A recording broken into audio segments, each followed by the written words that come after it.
Faster than a speeding bullet, more powerful than a locomotive, able to leap tall buildings in a single bound. Look, up in the sky, it's a bird brain, it's a plane, it's iWalter. Yes, it's iWalter, strange visitor from another planet who came to Earth with powers and abilities far beyond those of mortal men. iWalter, who can change the course of mighty rivers, bend ears with his annoying voice, and who disguised as Walter Interranti, mild-mannered janitor for a great metropolitan newspaper, fights a never-ending battle for truth, nonsense, and the American way. And now, another exciting episode in the adventures of iWalter. Hold on there, please, madam. I need you to do as I say. This could be a potential crime Why are you scene. calling me madam? Because you're a woman. Am I? Does it suit me? What? Oh, yeah. I remember. Sorry, half an hour ago, I was a white-haired Scotsman. When's the next train due? This is the last one back. But the doors are locked. How did you both get in? Driver's wheel was smashed in. What's your name? PC Khan, Hallamshire Police. Name, not title. Yasmin Khan. Yaz to my friends. Can I have your name, please? When I can remember it. You don't know your own name? Of course I know it. Just can't remember it. It's right there on the tip of my... What's that? Tongue? Tongue! Smart boy. Biology. What did she call you? Ryan? Yeah, Ryan Sinclair. Good name. Are you a doctor, Ryan? No. Shame. I'm looking for a doctor. I'm looking for a doctor. Hey, everyone. This is Walter from iWalter. It is still Tuesday, June 26th, isn't it? Yeah, it's June 26th. It's going to be almost June 27th. That piece I just played in the beginning was actually the new Doctor Who, and believe it or not, I'm actually quite excited to see that. I don't know when it's going to happen, but hopefully soon, because I'm actually looking forward to it, believe it or not, because I'm a big Doctor Who fan, but yeah, she seems very impressive. It's funny because I just picked up Hulu for a small price. I got rid of some subscriptions because I don't have a job right at this point in time, which I've been waiting to see what's going to happen with my present job that I had for years now and see if I'm going to get it back. I'm afraid to say maybe not. So yeah, I'm going to actually try to look into other places. I wish I could get actually something, since I have the opportunity now to get something I'd actually enjoy doing for a change. Really enjoy. I've tried in the past for years and it never panned out. Anyway, yeah, that was the new Doctor Who. Yes, it is a female. So I was kind of pleased. You don't know what the final result's going to be, but they didn't emphasize that much that his sex has changed from a man to a woman, and even the doctor, as you heard from that scene, was quite surprised herself. So, because she's been a man for the last 50 years.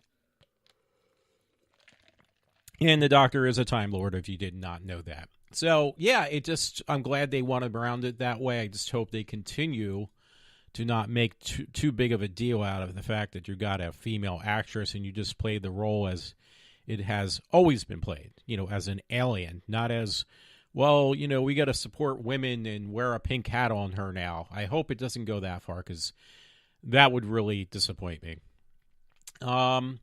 Anyway, I do have some clips tonight. I'm looking at the ones Doctor Who was one of them, and I didn't know where to put it in. And then it was like, you know what? Maybe I'll just make this part of the lead into my show, and which I did. I have another one from Deneen, and I have some clip from Ken Matthews, at least two of them. And then I have, one clip from Sarah Huckabee Sanders, because what happened to her other day was just really bad. I'm going to wait, because I'll probably just go back and after I play it and talk about that a little bit, maybe before and after. I'm not sure yet. And I have another one, and I'm not sure what it's about yet, so I'm going to have to listen to it myself and then just comment afterwards. So I decided to call this episode. Normally, I don't name them until I'm done, depending on how I feel. The program's going to go on its own. And I decided right away from today and the kind of stuff I've had to experience and have been experiencing for the last, excuse me about that, have been experiencing for quite a while now, the last couple months, the hell I've been put through. I'm just going to call it the ugly. And why I'm going to call this episode ugly, not because of Doctor Who, because that's far from the truth. It's only light in the end of my tunnel for me. It is because of just people in general. When I look at the stuff I can pull, and I could have pulled much more today, but I did not because I listed a little bit of Rush Limbaugh. The ugly is obviously it's on the left in the way, they just misconstrue. Misconstrue, is that the right word? I don't know. But, just make lie after lie after lie up about everyone, and just this witch hunt with Republicans, and Sarah Huckabee Sanders is definitely one that was more obvious than any other one. But yeah, I mean, it's nasty, and it's a lot, well, I don't know how many, but there seems to be a lot of ugly people out there who are just so angry and so bitter and so venomous, so hateful that, we have Trump as a president, and they just don't want to let go. They're like, even I think Rush said, it's some of this stuff that Obama, might have done, what he did to mess up I hate to put it, I don't know what other way to put it, but to destroy our nation, just got looked upon. Well, you know what? Give him more time. He's still trying to work things out. And even Rush said it was like 8 years, and they were saying, well, you know what? He didn't get enough time. He's got so much he needs to fix. And it was more like he destroyed things. He didn't fix anything. He destroyed everything. And now, we're in such bad shape up until when, I hate to say it, Trump got into office, where he could fix a lot of these problems. So, I just don't understand it. But when Trump does something, well, he should be working faster. Well, look what kind of mess he's gotten us into now. That's what I heard from something on that phrase line with Rush Limbaugh, and it's absolutely true. Trump's only been in office now for a year and a half, and he's made amazing, I believe, amazing feats. He's accomplished a lot in such a short time, and I couldn't remember exactly everything that Rush went over today, but it was quite a bit. And he has done more in a year and a half than a lot of the presidents before him have ever been able to accomplish. Even in 2 terms, they haven't been able to accomplish it. And even if they, we had, doesn't matter. I mean, it goes back as far as what I've heard, as far back as even Reagan. He's accomplished a lot more in such a small period of time. Probably, Reagan did a lot, don't get me wrong. But for a year and a half, the stuff that he's been able to accomplish with Trump, with foreign affairs, and with this whole wall situation, that he hasn't given up on that yet, and actually trying to work out stuff with the percentage of illegal immigrants just walking over the border or underground, digging tunnels to get in our country. It's like, well, if we are such bad people, why are all these people trying to get into this country if it's such a bad country? That's what I've heard, and I believe it too. So, yeah. I was looking for some statistics because I know a friend had sent it to me the other day, where apparently it just said that Obama is now considered the worst president in history. But you never see this stuff posted anywhere. A friend found it, and it was statistically, he is the worst president ever to have been elected. And why don't you read that stuff? Well, it's obvious. One, he's a Democrat. So it was a funny story that I heard on Rush today. And I was thinking this when I heard it, speaking about Obama. Actually, it doesn't have anything, but it kind of does. Let me put it that way. But it was kind of entertaining.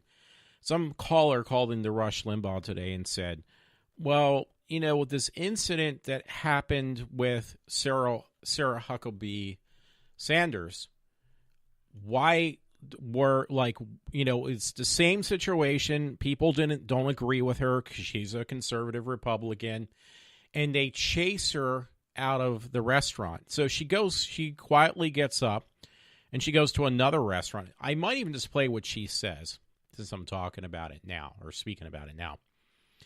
And,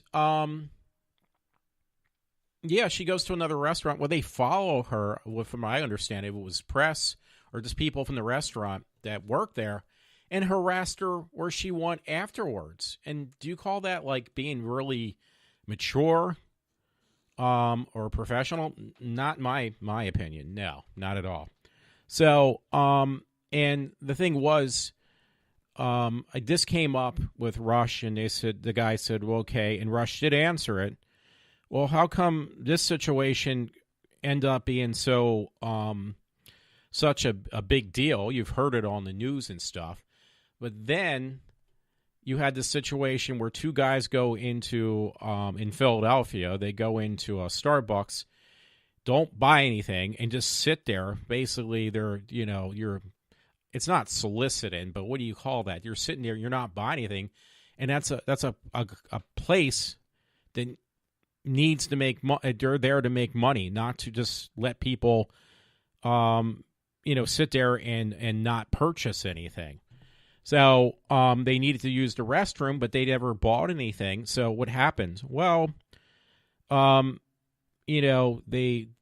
said, well, you can't use it unless you purchase. And I've seen those signs for years. I remember a lot of places I would go in and it's like, wow, I really got to use the bathroom. Can I use your bathroom? And I've seen it in pizza shops and everything for years, and it was never a big deal. Well, why? Well, if you don't purchase anything, we can't allow you to use the restroom. And I respect that, because I remember there's been many a times I had to go so bad. It's like, okay, I'll just buy a soda, whatever. I'll make some type of purchase. I'm going to respect your wishes. It is your business. It's not mine. And then I use the restroom, not bathroom. There's no bath, my dad would say. So the point was that Rush made, well, it's very simple. And it's the same thing with Obama, how he still is, like, in the Democrats' eyes and everything. Was the same thing with these two gentlemen who sat in this Philadelphia Starbucks. And it destroyed their business, by the way. It really destroyed their business. One was because for at least for Obama, not these guys, he's Democrat. So that was number one, and they supported him because he was a Democrat.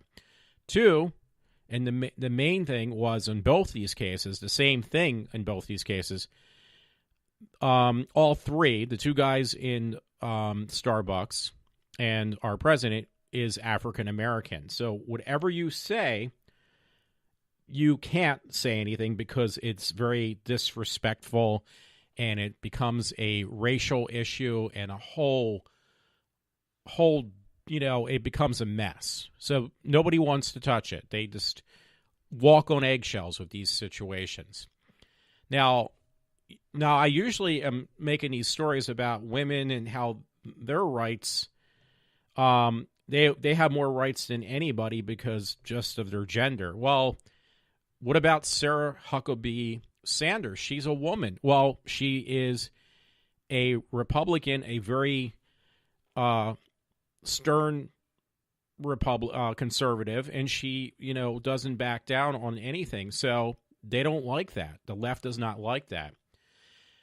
So the thing is, and it's funny, I've seen a lot of people that I respect that are African American, Asian, and other ethnic backgrounds that if they're conservative, their name is just mud. Nobody even want to touch them. They don't want to hear it. So that's where also it fits in what I said earlier, why I called this the ugly, because that is truly ugly people. Anyway, maybe this is an appropriate time and I can get out of the way just to play to Sarah Huckabee. This is actually her talking, by the way, and her reaction to the way she was treated, which I felt was really, really pretty bad, the way she was treated. So let me play that now, and let me hear it myself. Many by now have heard that I was asked to leave a restaurant this weekend where I attempted to have dinner with my family. My husband and I politely left and went home. I was asked to leave because I work for President Trump. We are allowed to disagree, but we should be able to do so freely and without fear of harm. And this goes for all people regardless of politics. Some have chosen to push hate and vandalism against the restaurant that I was asked to leave from. A Hollywood actor publicly encouraged people to kidnap my children. And this weekend, a member of Congress called for people to push back and make clear to those serving their country in this administration that they are not welcome anywhere, anytime, for anything. Healthy debate on ideas and political philosophy is important. But the calls for harassment and push for any Trump supporter to avoid the public is unacceptable. America is a great country, and our ability to find solutions despite those disagreements is what makes us unique. Okay, there you go. There is what you call, excuse me a minute. There is what you call the ugly that I mentioned before. That is a good example, in my opinion, of what I call the ugly. And where is this ugliness coming from? It's coming from the left. How can you hide it? You heard what Sarah Huckabee Sanders had just said. I mean, I can't say anything on top of that. All I can do is have you listen in. And, you know, there's a reason why I played that, because, again, there you go. There is the ugly that I try to kind of point out all the time. I think personally what she said, because, you know, I'm very open about being conservative and Republican, and I think this is what probably had me personally, I think that's what had me removed from my job. Nothing else, but they're trying to make it into other issues, but I think that is the main reason. Because never before, when the left had what they wanted, did I ever take up with the kind of scrutiny and humiliation that I've been taken up with now. And it just seems way, way too coincidental. So I'm just saying, I can't prove this, but I'm just saying I'm allowed to voice whatever opinion I have. This is a free country, and people seem to forget this stuff. I actually have one I will play, talking about free country, what it exactly means. Let's see if I put it in here. No. But it is in there, and I did rip it. Rip it good. Let me check, because I did rip it. And I did have a story I wanted to read beforehand. But yeah, just hear me out. That this should be the best time for a lot of people, because more people are working, more people are being heard, but yet all that I hear is all this backlash from so many people, from so many different faces. And, yeah, it hasn't stopped yet. So, when is it going to stop, actually? I don't know, because I don't see it happening anytime soon. Anyway, yeah, I did rip something, and I just got to remember where I placed it. But before that, and I will play the unknown clip, and it was about the Statue of Liberty. But before I go into that, my friend Todd had sent me something from New York Post. Science says liberals, not conservatives, now this is in the New York Post, are psychotic. So let me read that again. The title was Science Says Liberals, not conservatives, are psychotic. Turns out the liberals are the real authoritarians. Wow, what a shock. I got that shocked look on my face. A political science journal that published an oft-cited study claiming conservatives were more likely to show traits associated with Let me look at this again. Because I'm reading and I'm not like paying attention to what I'm reading. I should have read this. Political Science Journal that published an off-cited study claiming conservatives were more likely to show traits associated with now says, originally they had cited, I'll put this in my own words, that they were trying to say that conservatives or Republicans are very psychotic. Now they're saying they got it wrong, very wrong. That's what it's trying to say. The American Journal of Political Science published a correction this year saying that in 2012, the 2012 paper has an error and that liberal political beliefs, not conservative ones, are actually linked to being psychotic. I'm not using the same word they are, but I'm not going to even try to pronounce it, so it's not a big deal. You can read it in the New York Post.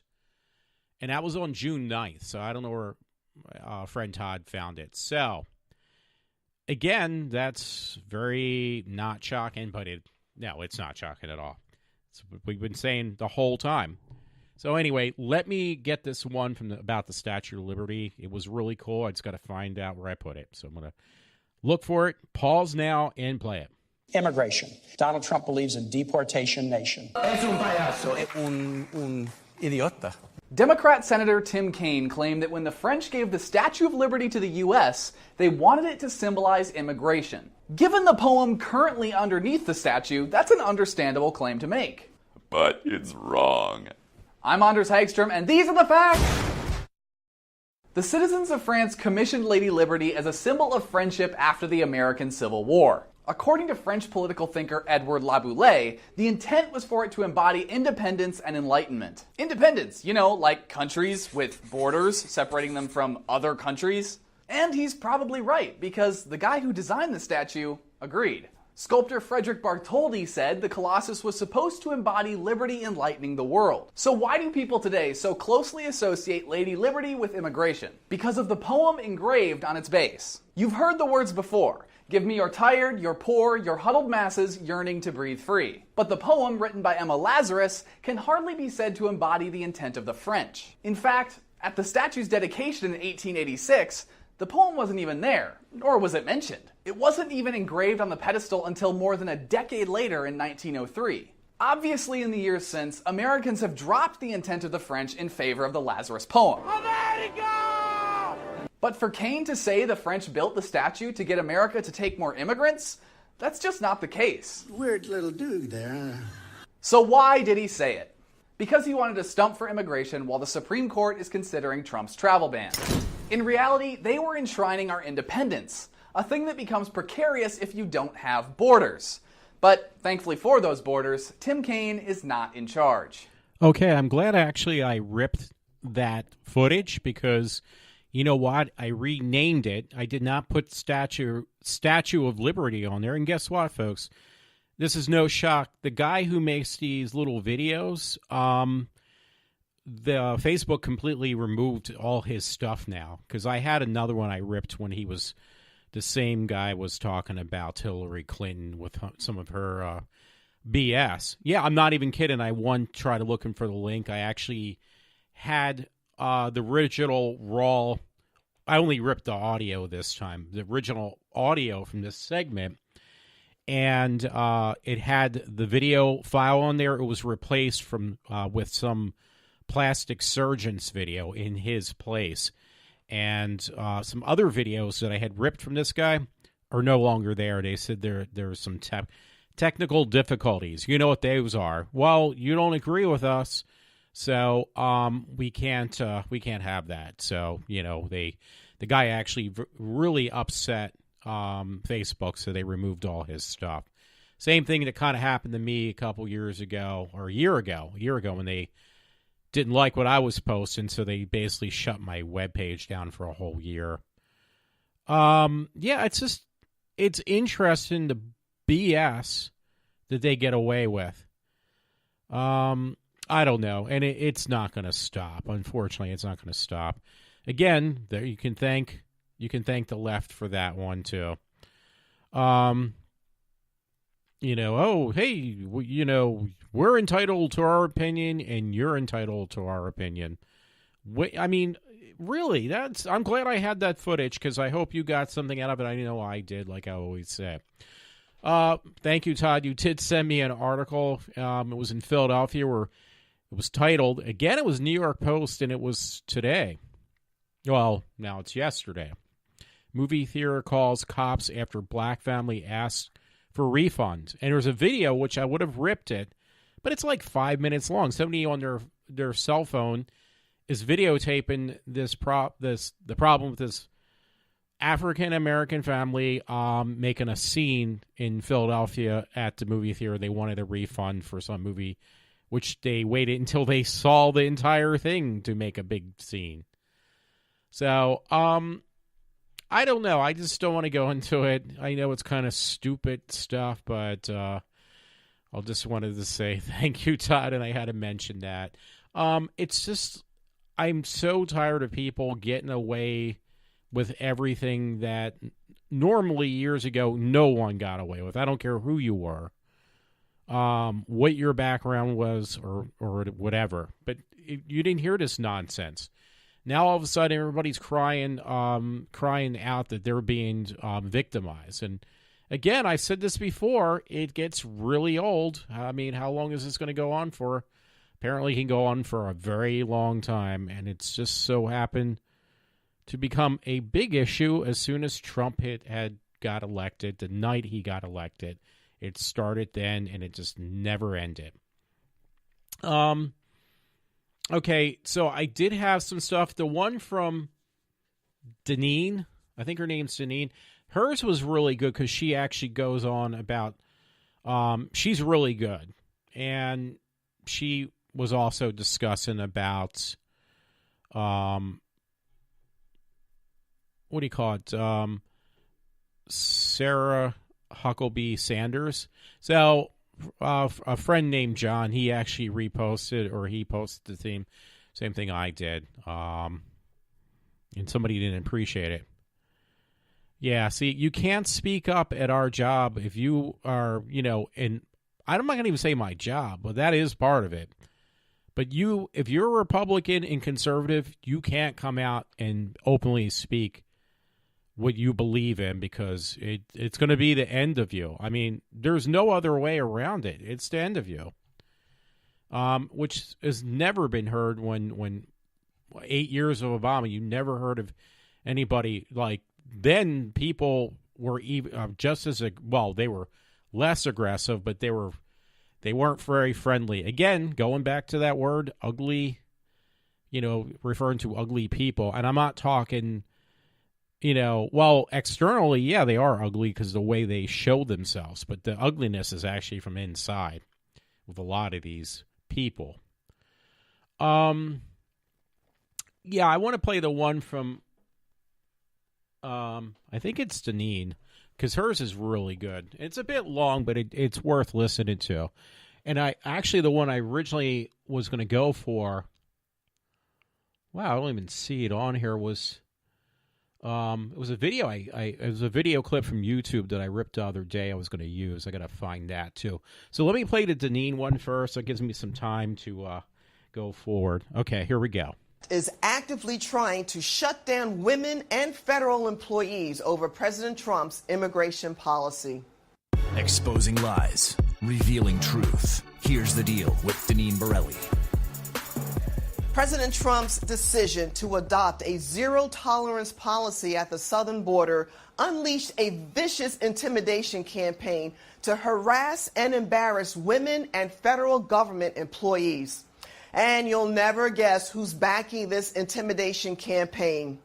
Well, anyone who's been watching Here's the Deal for any length of time won't be too surprised.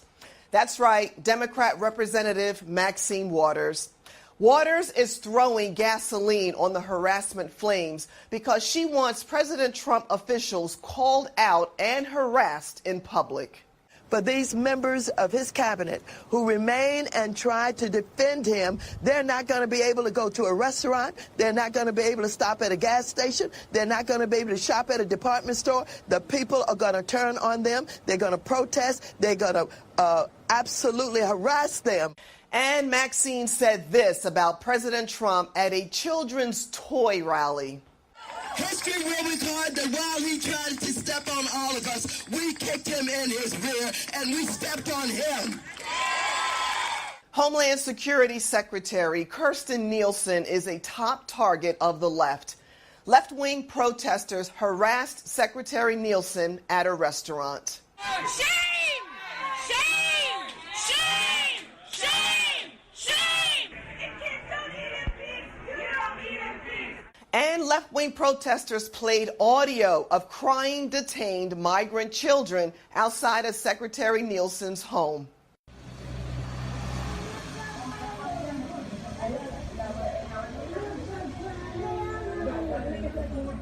President Trump's press secretary, Sarah Huckabee Sanders, was verbally abused at a White House press briefing by Playboy White House reporter and CNN political analyst Brian Kareem. Answer the question. It's a serious question. These people have nothing. They come to the border with nothing, and you throw children in cages. You're a parent. You're a parent of young children. Don't you have any empathy for what they go through? And Sanders was asked to leave the Red Hen restaurant in Lexington, Virginia, by the restaurant owner. But Mrs. Sanders handled the situation with grace. She tweeted, "Her actions say far more about her than about me. I always do my best to treat people, including those I disagree with, respectfully, and will continue to do so." In an interview, the restaurant owner doubled down on the decision, saying, "I would have done the same thing again." Liberal Peter Fonda wants U.S. Immigration and Customs Enforcement agents, also known as ICE, targeted as well. Here is Fonda's curse-riddled, unoriginal, all-caps tweet. And inarguably worse, a New York University professor used social media outlet LinkedIn to make a database of personal information on over 1,500 ICE agents and shared it on Twitter. Unsurprisingly, left-wing activists jumped on the information. Antifa, the far-left organization labeled as domestic terrorists, picked up the database and spread it to their followers on Twitter hours later. The database also spread to a subgroup on Reddit that encourages spreading personal information, such as where they live and their contact information, known as doxing, of people who they consider Nazis or alt-right, which, according to them, includes ICE and the NSA. Here's the deal. This is a recipe for disaster. The left is playing a very dangerous game, whipping up emotions and arming left-wing radicals with information to intimidate individuals that support our nation's laws has the potential for a violent outcome. ICE agents and the employees of the Department of Homeland Security have very real and very important jobs. Some illegal aliens pose a threat to the citizens of this country.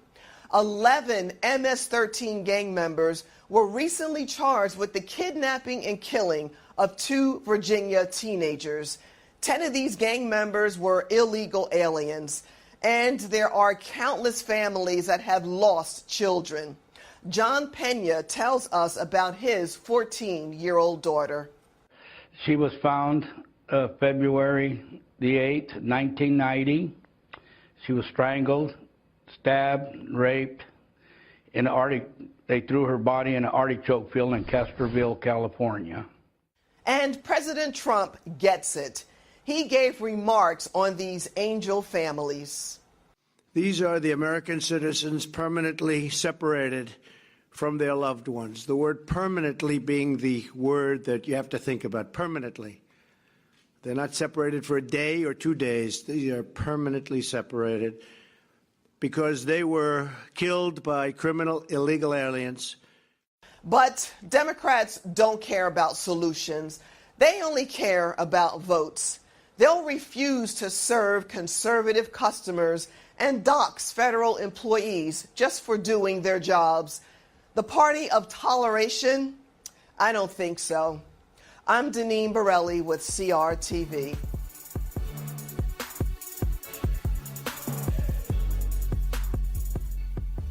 Okay, yeah, that was Deneen Borelli. She's really good. I don't know if I put that on my past show, but if I did, I apologize because I can't remember all the links I had gotten the last time. There were so many of them.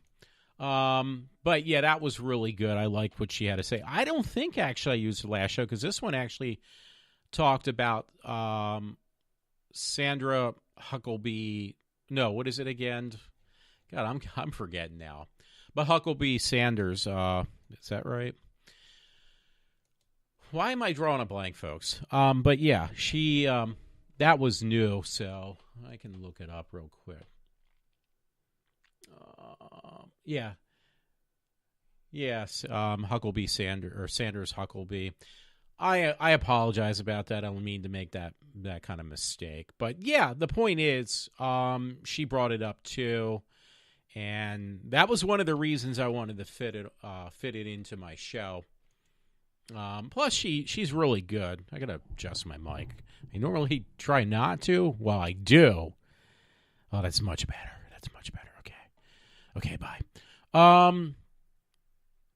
So, yeah, I got a couple more segments to go through. I got to figure out which one I want to play next. But, yeah, thank you. I mean, I'm glad I find this stuff. I'm glad there's people like her out there because, she says a lot of good stuff. Yeah, my friend Todd keeps on sending stuff. I said, dude, I'm just using it on my podcast right now. So there was one he actually sent that was just now. I sent it to him this afternoon. I don't know if he remembers that, but I think I had a different story than what this one's saying. This one is from page 6, and it says David Lynch on Donald Trump David Lynch is stating that Donald Trump could be one of the greatest presidents in history. And but I thought I saw something where he like most of these people do, that David Lynch kind of retracted that statement. So I hope not, because I like hearing that, because it was kind of funny. I remember one of these late night talk show hosts my mom watches, and I get them all confused. But he had Donald Trump on just before he got elected, and he was joking around with Donald Trump. Donald Trump was having fun with him. And I can't remember which talk show host it was, but he made a joke about, and Trump thought it was funny, about the small hand things, because he got these little doll hands, and he said, oh, yeah, is it true you have, about making small hands? And he did a sketch about Donald Trump having tiny hands. I don't know where that got started. And I heard it on talk show radio, and I think it was Ken Matthews talked about him. And I can't remember, again, what late night talk show host it was. And, they seemed like they were really good friends, Trump and this late night talk show host guy. And what I heard was even this particular talk show host retracted on having Trump on the show. Like, oh, please forgive me, I'm sorry. And even Ken Matthews said, that's not going to make anything better for you. It's going to make it worse. That now, all of a sudden, you had Trump on there, you were supporting him, and now because, you got these people who just completely attack Trump all the time, now you have to apologize for having him on the show. I'm going to see if I can find his name. I apologize, talk show host. I was going to say he says he was sorry for having Trump on. That's just like, that's really pathetic, though. Oh, Jimmy Fallon. I see it right here. 13 hours ago. Jimmy Fallon can't ignore Donald Trump.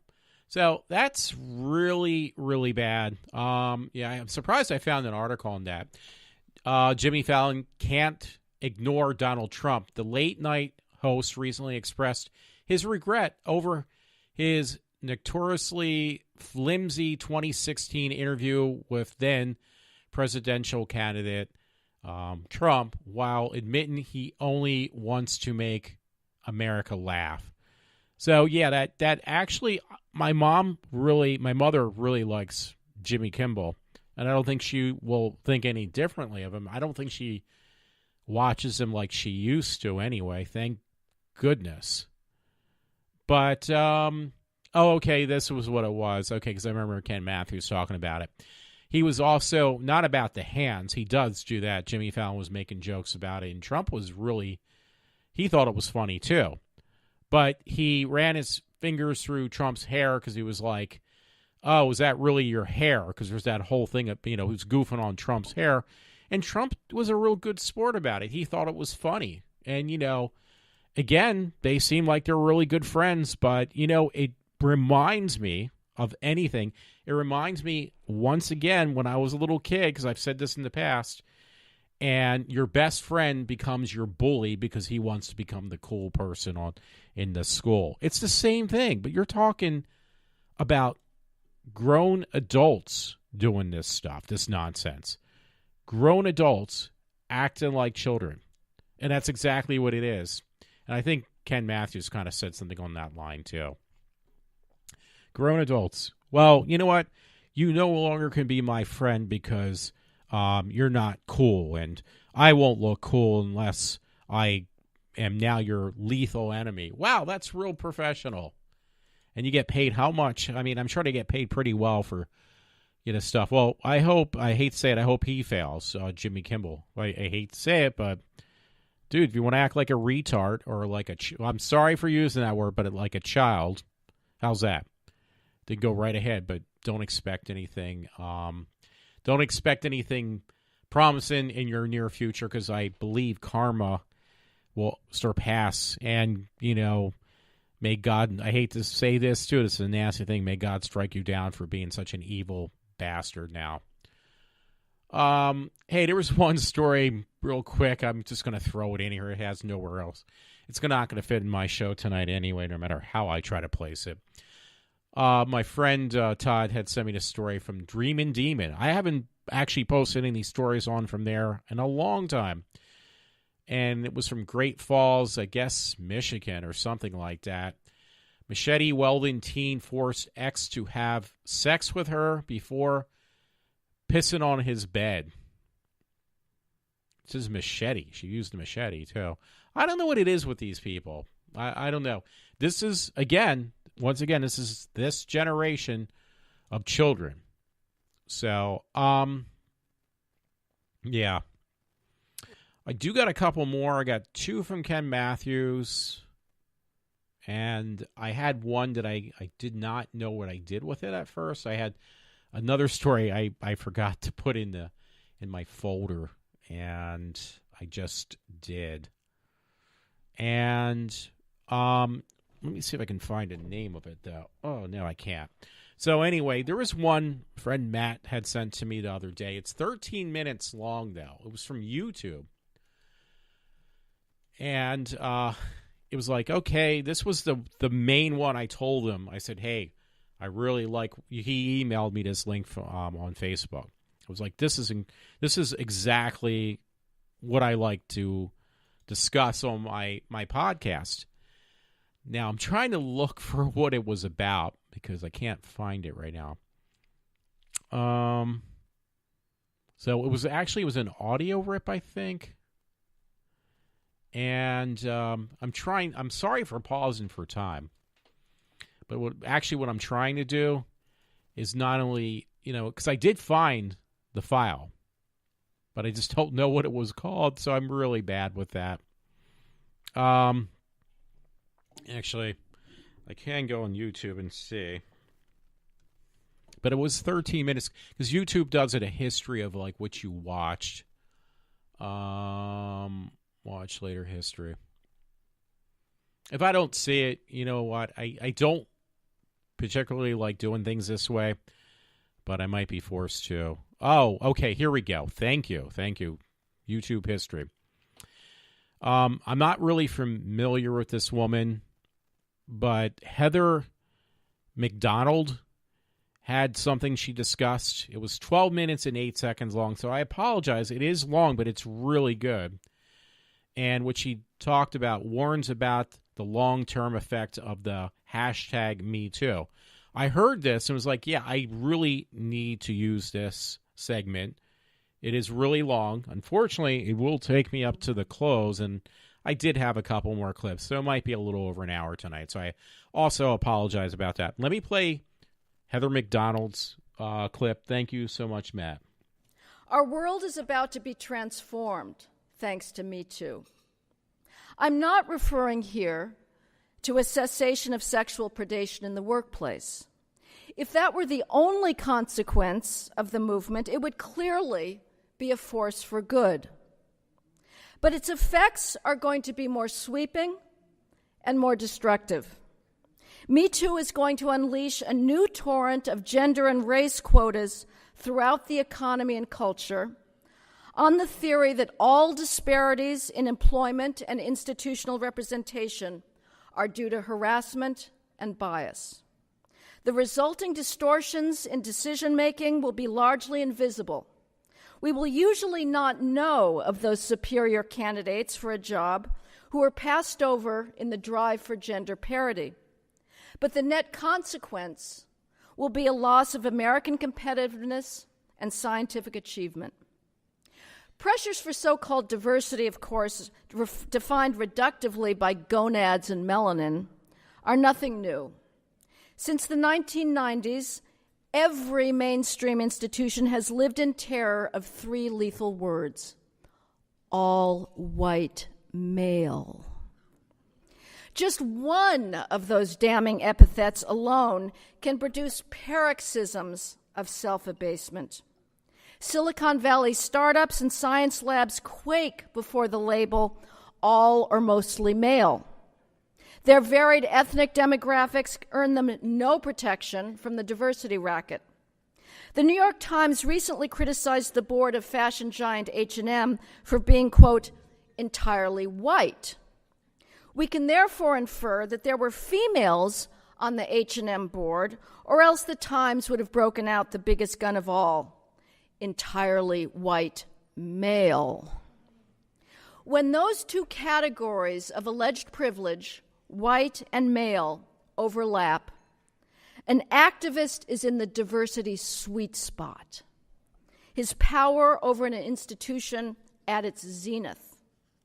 But however pervasive the diversity imperative was before, the Me Too movement is going to make the previous 3 decades look like the golden age of meritocracy. No mainstream institution will hire, promote, or compensate without an exquisite calculation of gender and race ratios. Males in general, and white males in particular, will have to pass a very high bar of qualifications in order to justify further deferring that halcyon moment of gender equity. Hollywood and the media are already showing the Me Too effect. At this year's Oscars awards lunch, the president of the Academy of Motion Picture Arts and Sciences prefaced his remarks by noting that he was a, quote, 75-year-old white man. President John Bailey was trying to get out ahead of the curve, since if he hadn't pointed out this shameful status, feminist crusaders in the press and the industry would have done so for him. Witness actress Natalie Portman's sneer in presenting the Best Director prize at the 2018 Golden Globe Awards. Quote, and here are the all-male nominees. Such shallow bean counting is now going to become the automatic response to any perceived lack of diversity in entertainment. Naturally, Bailey announced reparations for the Academy's predominant white male status. Henceforth, it would, quote, balance gender, race, ethnicity, and religion in all its activities, and would double its female and minority members by 2020. This was not enough, of course. Outside the lunch, the Hispanic Media Coalition protested the lack of Hispanic representation among Oscar nominations and acting roles. The prospect of left-wing entertainment moguls having to sacrifice their box office judgment to identity politics is an unalloyed pleasure and of little consequence to the society at large. But quotaizing, sadly, will hardly be limited to Hollywood. Major publishing houses are analyzing their author lists by gender and race and making publishing decisions accordingly. What books get reviewed and who reviews them is going to be increasingly determined by gender and race. There are no major newspapers that are not tallying reporter and op-ed bylines, as well as the topics they cover by gender and race. In 2005, professional feminist Susan Estrich preposterously accused editor Michael Kinsley, then running the Los Angeles Times opinion pages, of excluding female writers. Naturally, Estrich ignored the fact that males are disproportionately interested in public affairs, as demonstrated by lopsided sex ratios among op-ed submissions and letters to the editor. 87% of contributors to Wikipedia are male. There are no gatekeepers at Wikipedia. Contributions are anonymous and open to all. Wikipedia is therefore a perfect natural experiment, testing which sex, on average, is more oriented towards highly fact-based realms, without the possibility of anyone shouting that sexist gatekeepers are keeping out all those would-be female wiki contributors. Now, however, sterile bean-counting exercises such as Estrich's have gone in-house. In response to the Me Too movement, the New York Times created a, quote, gender editor who presides over a, quote, gender initiative to infuse questions of gender throughout all the Times coverage. A recent front-page product of this Me Too initiative covered the earth-shattering problem of NFL cheerleaders. To wit, they have a dress code and are forbidden from fraternizing with players. Despite these allegedly patriarchal conditions, females beg to be hired, to the puzzlement of the Times. Corporate boardrooms, executive suites, and management structures are going to be scoured for gender and race imbalances. Diversity trainers are already sensing a windfall from Me Too. Gender diversity and inclusion were the dominant themes at this January's World Economic Forum in Davos, Switzerland. The conference was chaired exclusively by women. Windows were emblazoned with slogans like, "Diversity is good for business," and "Gender equality is a social and economic issue." CEOs shared their techniques for achieving gender equity. "It's actually quite simple," explained the CEO of Hilton. "Pay managers based on their record of hiring and promoting females and minorities. Never mind that by introducing irrelevant factors such as race and gender into an evaluation process, you will inevitably get less qualified hires." U.S. banks and financial institutions are facing pressure from shareholder groups to release data on the number and compensation of females and minorities in their upper ranks. A confession: I vote against any female in a board proxy ballot because I know that the pressure for gender proportionality drives the selection of nominees. Immediate punishment befalls anyone in business who has the courage to criticize the war on merit. The chief creative officer of advertising firm M&C Saatchi wrote in October 2017 that he was, quote, bored of diversity being prioritized over talent, end quote. Saatchi atoned for this heresy with a frenzy of female hiring and promotions. Amazingly, a white male actually squeaked into the presidency of the Federal Reserve Bank of New York this month, to the outrage of diversicrats. Don't be surprised if he's the last white male to do so. New York Senator Kirsten Gillibrand sniffed, quote, "The New York Fed has never been led by a woman or a person of color, and that needs to change," end quote. The new Fed president's progress, as the New York Times called it, in, quote, diversifying the senior leadership of the Federal Reserve Bank of San Francisco, undoubtedly made his unfortunate race and sex more palatable to the search committee.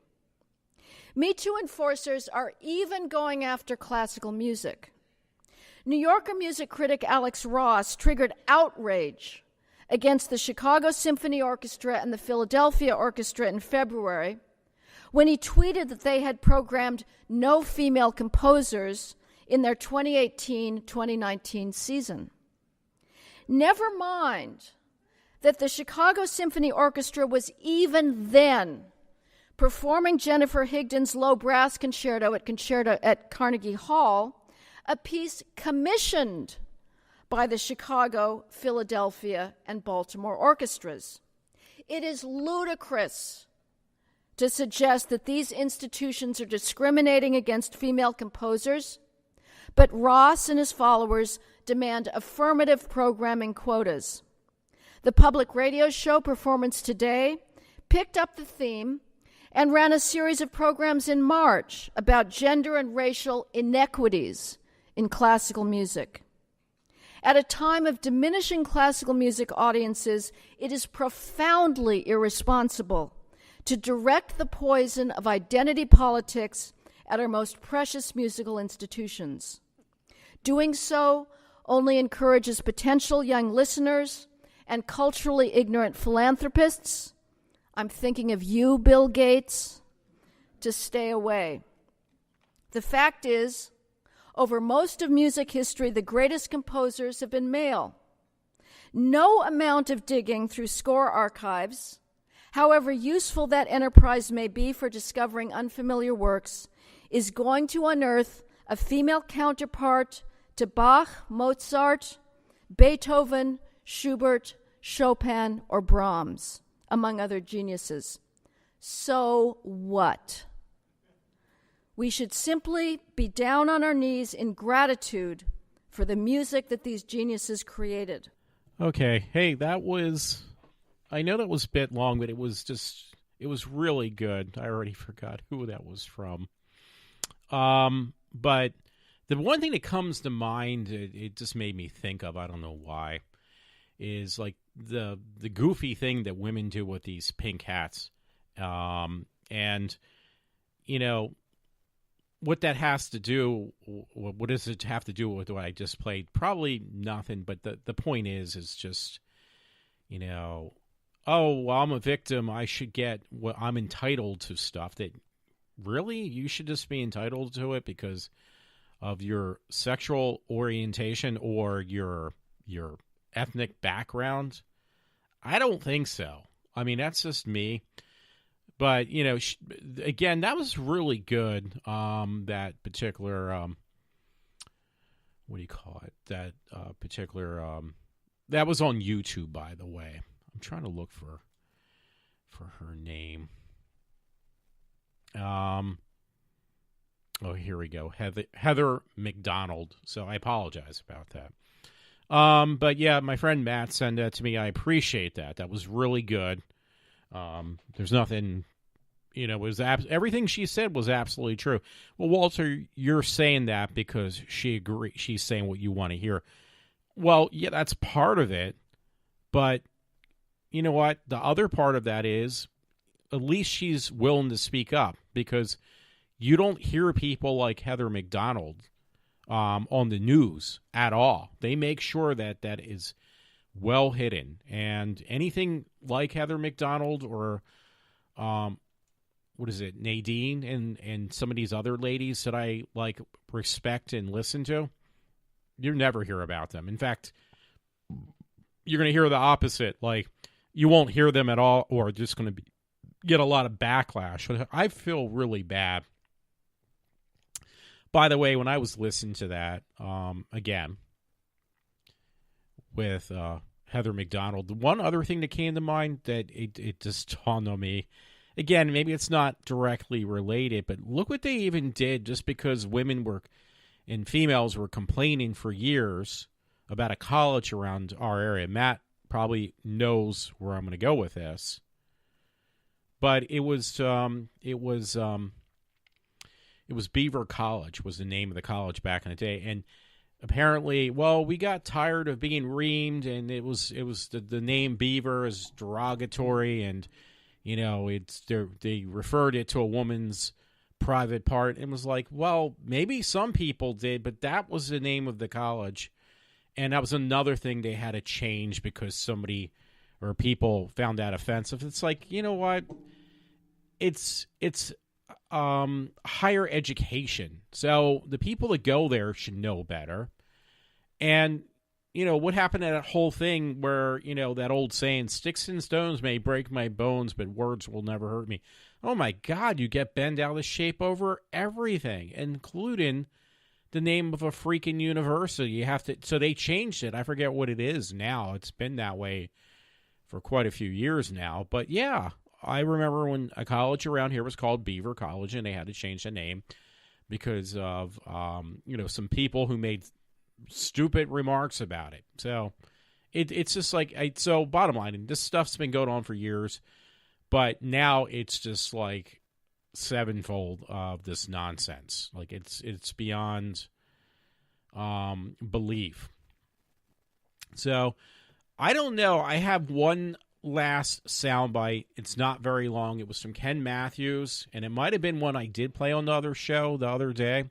But you know what? If I did, you're going to hear it again, and I'm going to end it because it is over an hour. So let me play this one Ken Matthews thing on illegals. And I think I know what it's about because it's a paraphrase I've used many of times and never heard response back about it. I sent this one to friends because he basically was saying what I always say Ken Matthews did. And it was like, I still didn't hear anything. So obviously it's not important when somebody phrases something the same way I do because it's not about or against me. So I hate to seem so paranoid, but it does seem like that's a fact. Unless it's negative towards, if it's not negative towards me, you will not hear about, I won't hear back about it. So, and that's just generally a couple people I know who they don't need to be named, and they will question, people will question, but it's not important, but it's just a fact. But let me play Ken Matthews because I want to finish this show up.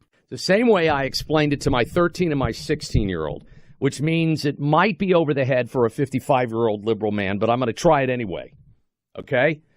I said, if mom and dad are at work and 7 or 8 people are driving around our neighborhood and they go, wow, that looks like a pretty nice house. I'm hungry and I need a place to hang out. So they break into your home. Your mom and dad are at work. They break into your home. You come home and there they are. They're watching the big screen TV. They're in the kitchen. They're eating the food. The one guy's sleeping on the couch and you go, what are you doing in here? You've broken the law. What are you doing in my house? They said, well, I mean, my kids need shelter and I'm hungry. But you can't do it this way. You can't break into my house and just help yourself. And then they said, well, you're just inhumane. You just don't care about the children.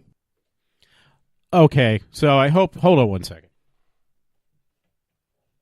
I turned down the volume a little bit because it's a little loud for me sometimes. But yeah, I've said that so many times. Pretty much not exactly the same way, but the whole idea of somebody coming in your house, aka meaning illegals from other countries, and just making themselves at home and throwing you out. Now, another situation we've had around here is people from other states that, you know, they can get better benefits or, you know, more on welfare and stuff.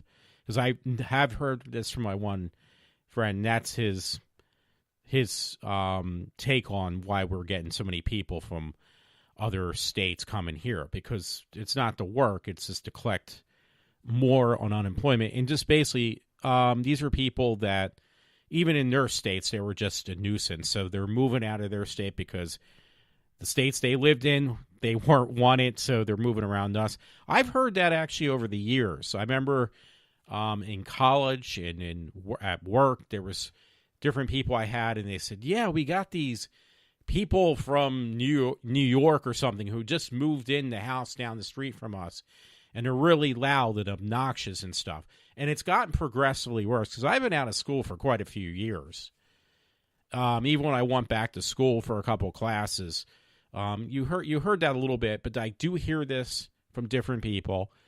And there's a reason why they do that, because it's cheaper for them to live, or there's some other benefit, but they take all their bad habits with them. So it's not only people from other countries, but that is a big part of it. So it is after an hour, but I did want to play that and get people's take on that last segment. And everyone, this is Walter from iWalter.